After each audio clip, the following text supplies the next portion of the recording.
Hello everyone, good evening. यो रातिको time हो है त। यो मसला भुट्दैछु, धनियाँ भुट्दैछु, हल्का ब्राउन हुने गरी। ब्राउन त छँदैछ, यसलाई अलिकता पिस्न मिल्ने तरिकाले भुट्दैछु है त। के बन्दैछ बिस्तारै हेर्दै गर्नु होला सावित्री किचन ब्लगमा। तर हेर्न सक्नुहुन्छ यहाँ लिएको छु, जिरा पनि लिएको छु है। जिरालाई पनि भुट्नुपर्छ, छुट्टै अलग अलग गरेर भुट्ने हो। यसलाई पड्किन लागेछ, चटचट आवाज आइसक्यो ह। यसलाई चाहिँ भुट्दैछु है त। अब आयो जिरा। प्यान चाहिँ एकदमै तातिएको छ अनि आवाज आइसक्यो यसको, चट चट चट।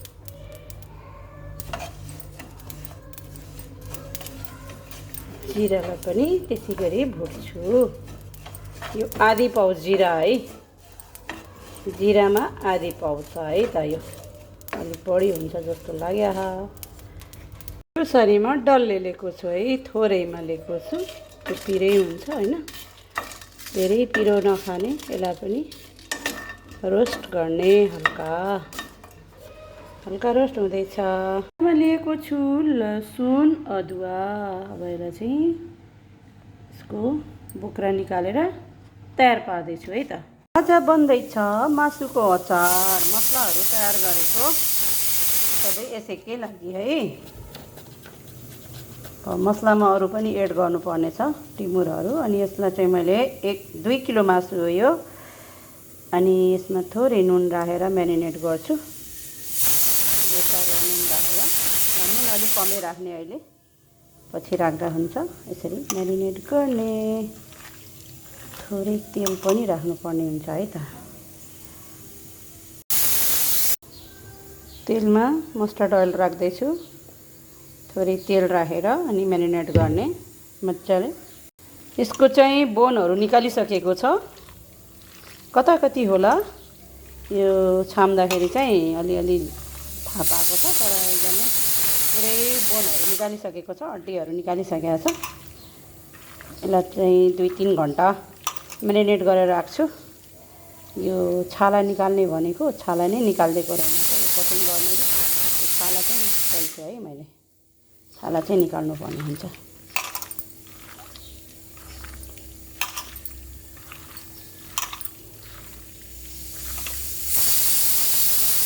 छोपेर 2 घन्टा जति राख्छु। यसमा थोरै टिमुर पनि राखेँ है त। यसलाई चाहिँ हल्का रोस्ट गर्ने। ग्यास अन भइसकेको छ। हल्का रोस्ट गरेर यसको स्वाद एकदमै राम्रो आउँछ टिमुरमा। टिमुरले एकदमै स्वादिलो बनाउँछ अचारलाई है त। यहाँ अदुवा, लसुन अनि खुर्सानी, भुटेको खुर्सानी अनि टिमुर पनि राखेको छु है। अब यहाँ जारमा राखेर पिस्ने अब स्टार्ट गर्दैछु। यसमा थोरै पानी राख्यो, थोरै पानी, त्यसरी पिस्दैछु है त। खार आएको छ, एकदम पिरो खार आएको छ है। पिसिसक्यो, यतिको पिस्दा हुन्छ, बेसरी बारीक गराउनु पर्दैन अचारको लागि। यसमा चाहिँ तेल राखिसकेको छु है। यो अलरेडी तातिसकेको छ लगभग। अलिकता तेल कम भयो। यो मस्टर्ड ओइल राखेको छु है, यो मासुको लागि, फ्राईको लागि है। ड्राई फ्राई गर्न पर्यो। अनि साथमा राखेँ, थोरै मेथी राख्नुपर्ने हुन्छ। यसरी मेथी राखेको छु।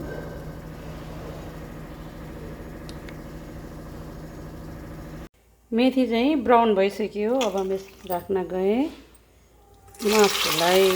डिप फ्राई गर्ने हो मासु यो अचारको लागि। यो म्यारिनेट गरेर राखेको भइसक्यो। 3 घन्टा लगभग भइसक्यो है। 2 घन्टा भनेको, तर 3 घन्टा पुरा भयो। तर यसलाई म्यारिनेट गर्ने। चटकिराखेको छ हो, चट्क्यो।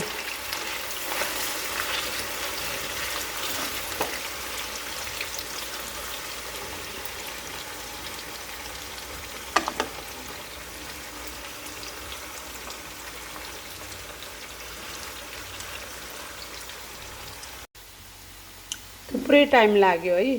अब हल्का हुँदैछ, ब्राउन ब्राउन हुँदैछ। यतिको रातो गराउनुपर्छ यो जति।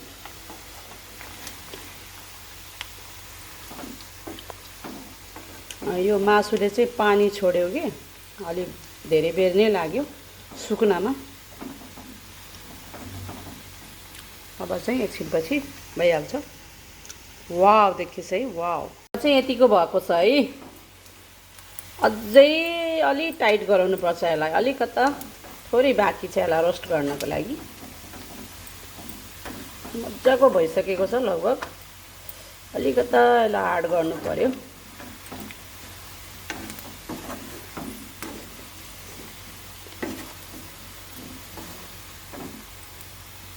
ल अब भयो है त। अब यतिको बनाउँदा हुन्छ रोस्ट चाहिँ। निकाल्छु बिस्तारै निकाल्दै। वाउ भएको छ है, वाउ।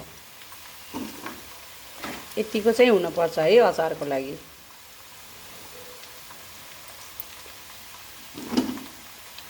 निकालिसकेको छ अनि यसमा राख्न गए मैले चाहिँ चप गरेको यो अदुवालाई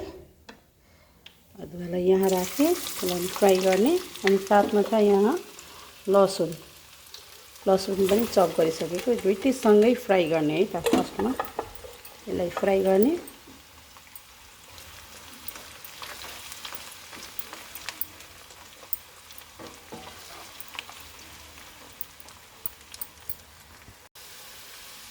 लसुन अदुवा पनि यतिको भएको छ है, यतिकोमा निकालिदिने। हल्का ब्राउन गराउने, यसलाई एकदमै ब्राउन गराउनु पर्दैन। मजाको भइसकेको छ। यसरी निकालेर यतिको हुँदा हुन्छ है। यतिको भए पुग्छ। अब म निकाल्न गइरहेको छु। यो मासु फ्राई गरेको तेललाई चाहिँ मैले निकालिसकेँ है बाहिर। अब चाहिँ फेरि नयाँ तेल, नयाँ भन्नाले यो त्यो तारेको तेलमा चाहिँ नबनाउने है त। फेरि यो तेल राखेँ है त, थोरै राख्ने, धेरै नराख्ने है। अब बढी तेल भयो भने एक त रोस्ट गरिसकेको छ, अनि बढी तेल खाँदा चाहिँ के हुन्छ, ग्यास्ट्रिक हुन्छ। यसै त रोस्ट भएको छ। अब म थोरै मेथी राखेँ। फर्स्टमा नि मेथी नै राखेको थिएँ, अहिले चाहिँ अलिक कम राख्छु, मेथी राखेँ। कुनै रातो खुर्सानीहरू, कलरहरू आउँदैन मेरो यो अचारमा, मासुको अचारमा।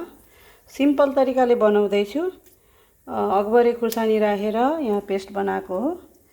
अनि अरू रातो खुर्सानी, भिनेगर यता केही राख्दिनँ। त्यसको लागि म लिएको छु भिनेगरको सट्टामा कागती, 3वटा कागती लिएको छु। अहिले यसलाई चाहिँ राख्छु। अहिले चाहिँ मेथी चाहिँ फ्राई हुँदैछ है त। चाहिँ भुटिसकेको, ब्राउन भइसक्यो। अब म राख्न गएँ मसलालाई।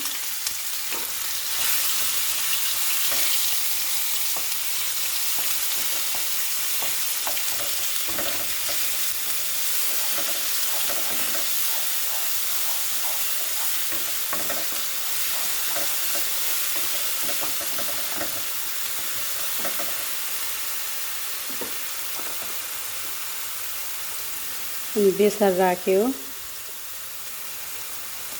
साथमा स्वाद अनुसार नुन राख्यो। नुन त अलरेडी पहिला पनि राखेर म्यारिनेट गरेको। अनि अलि विचार पुऱ्याएर राख्नु पर्यो, नभए त चर्को भयो भने त गाह्रो हुन्छ, खानै हुँदैन। बढी चर्को भयो भने।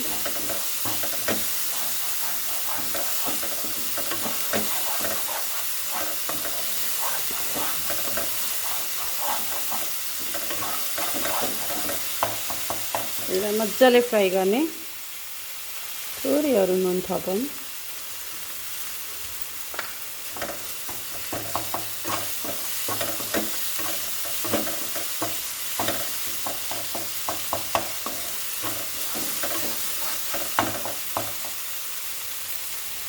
कलर बिनाको है, रातो खुर्सानी राखेको छैन, त्यसले गर्दाखेरि अलिकता राम्रो नदेखिन सक्ला, तर खाँदा चाहिँ टेस्ट हुन्छ।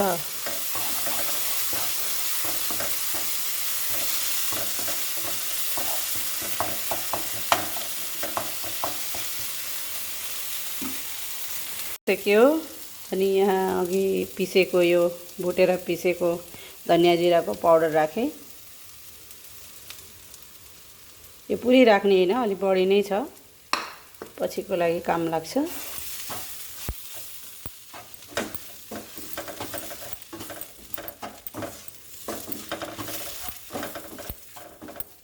अब मासुलाई राख्यो।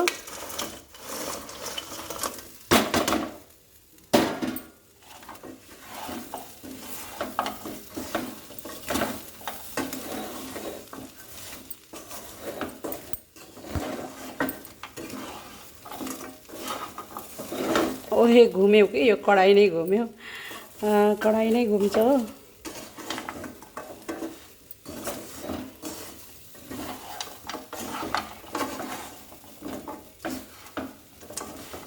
अलिकता सुक्खा सुक्खा नै भयो। अलि सुक्खा भयो भने के हुन्छ भने अलि लामो समय राखेर खान मिल्छ।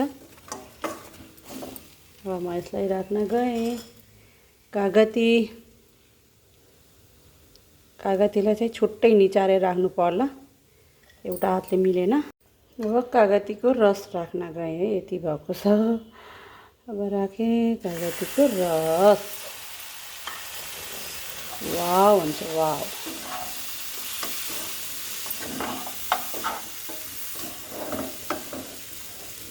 ल यति भएपछि अचार तयार है त। अचार, मासुको अचार तयार।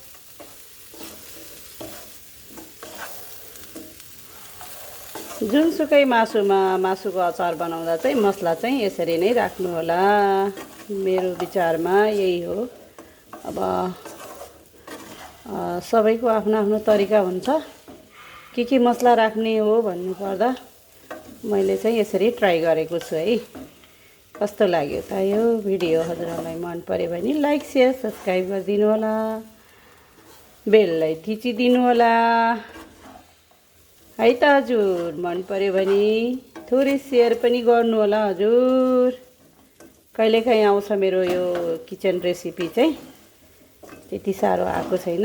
अहिले चाहिँ यसो बनाउन भनेर बनाउन थालेको अचारमा चाहिँ यो अलिकता यसलाई चाहिँ राखेर स्टोर गरेर दिनकै 1-2 पिस खान मिल्छ। हजुरहरूले पनि ट्राई गर्नु होला। सजिलै छ, त्यति अप्ठ्यारो छैन। अप्ठ्यारो त छैन हजुर। यसरी तयार भयो है त अचार, मासुको अचार। सानो सानो डिब्बा लिएको छु, यसमा राख्छु। यो आधी किलोको डिब्बा हो, मासु हो 2 किलोको हो न। अब यसमा कति आउँछ अब म भर्न गइरहेको छु। यसरी म भरेर टन्न भरेर देखाउँछु है त हजुरहरूलाई।